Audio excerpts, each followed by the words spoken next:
नमस्कार विद्यार्थी मित्रांनो, आज आपल्याला संख्या वाचन करायचं आहे आणि हे संख्या वाचन करत असताना संख्या हजारात आणि शेकड्यात कशा वाचल्या जातात, त्याचबरोबर नवोदयची परीक्षा असेल, स्कॉलरशिपची परीक्षा असेल किंवा इतर तुमच्या स्पर्धा परीक्षा असतील बाळांनो, या स्पर्धा परीक्षांच्या मध्ये गणितामध्ये असेल, बुद्धिमत्तेमध्ये असेल, काही अक्षरामध्ये संख्या लिहिल्या जातात आणि अक्षरामध्ये संख्या लिहिलेल्या असताना किंवा एखाद्या गणितामध्ये अक्षर लेखन किंवा संख्या वाचन हा भाग आपल्याला विचारलेला असतो आणि विचारलेला असताना काही मुलांना की संख्या शेकड्यात दिल्यामुळं वाचता येत नाहीत किंवा समजत नाही.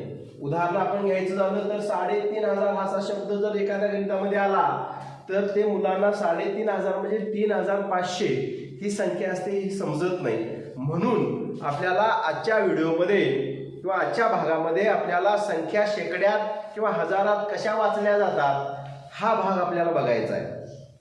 त्याचबरोबर पाव, अर्धा, पाऊणशे हे शब्द मुलांना समजण्यास थोडेफार कठीण जातात आणि याच्यावरती आधारित काही बरेच प्रश्न आपल्याला परीक्षेला विचारले जातात. मग त्या संख्या जर आपल्याला समजत नसतील, येत नसतील तर पुढचं गणित सुद्धा सोडवण्यासाठी कठीण जातं आणि म्हणून आजच्या व्हिडिओच्या माध्यमातून आपण संख्या हजारात आणि संख्या शेकड्यात कशा वाचल्या जातात, त्याचं संख्याचं वाचन आणि लेखन कशा पद्धतीनं असतं ते आपण या ठिकाणी पाहायचं आहे.